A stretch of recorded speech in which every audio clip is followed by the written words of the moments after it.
সে পাগল হয়ে যাচ্ছে। কালকে মিঠি বাড়ি চলে যাবে। বাজাও।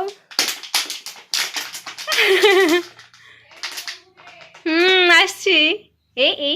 বন্ধুরা কেমন আছো তোমরা সবাই? আমি সর্বাণী, আমার আরো একটা নতুন ব্লগে তোমাদের সকলকে জানাচ্ছি স্বাগত। এখানটা ঘুমো করছিল, কিন্তু বাবা বাড়িতে আসা মাত্রই ওকে ডিস্টার্ব করছিল, ওকে ঘুমের মধ্যে আদর করছিল। কারণ আমরা কয়েকদিনের জন্যই তো এখানটা এসেছিলাম মিঠির অন্নপ্রাশনের জন্য, আবার কিন্তু কালকে চলে যাব, তার জন্য একদমই কথা শুনছিল না। যতবারই বারণ করছিলাম যে ওকে জ্বালাতন করো না, কিন্তু তাও কিন্তু কথা শুনছিল না। ওকে আদর করে যাচ্ছিল, ওকে জ্বালাচ্ছিল, কারণ ও ঘুম থেকে উঠে গেলে আমাকে জ্বালাবে।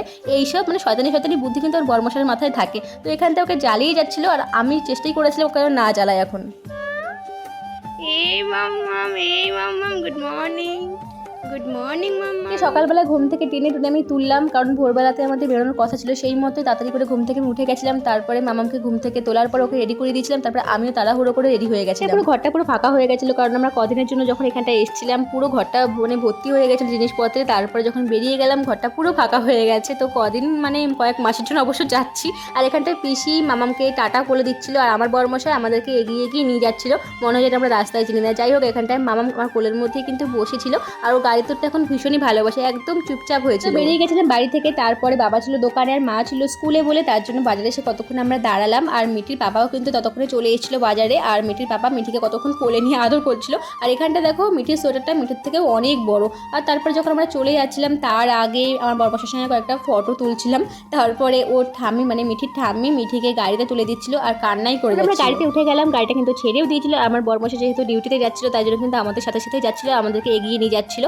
আর মামাম আজকে কিন্তু একদম লক্ষ্মী মেয়ের মতো হয়েছিল। গাড়িতে উঠলে অবশ্য চুপচাপই থাকে। তো এখানটায় আমার মায়ের কোলে কিন্তু চুপচাপ শান্ত হয়ে বসে। তোমরা হয়তো ভাবছো এত গরমে এই সোয়েটার পরে আমরা কোথায় যাচ্ছি। হ্যাঁ, এটা প্রায় 3 মাস আগের ভিডিও, মিঠির যখন অন্নপ্রাশন হয়েছিল তখনকার ভিডিও। আমরা যখন বাড়িতে গেছিলাম, বাড়ি থেকে যখন ফিরছিলাম তখনকার ভিডিও। তো এইটুকু পুচকে মেয়েকে নিয়ে ভিডিও করা অসম্ভব হয়ে যায়, যার জন্য এতটা দিন পর তোমাদের সঙ্গে ভিডিওগুলো আমি শেয়ার করছি। বাড়ি থেকে বেরোচ্ছিলাম তখনই গুড়িয়া আমাকে ফোন করে বলেই রেখেছিল যে আমি যেন ওর সাথে দেখা করে তবেই বাড়িতে যাই। তো এখানটায় ও স্কুলের সামনে দাঁড়িয়েছিল একদম রেডি সেডি হয়ে, কারণ স্কুলে যাবে সেই মুহূর্তেই আমরা কিন্তু চলে এসেছিলাম। আর ওরা তো এখানেই থাকে একদম একাডেমি স্কুলের পাশাপাশি।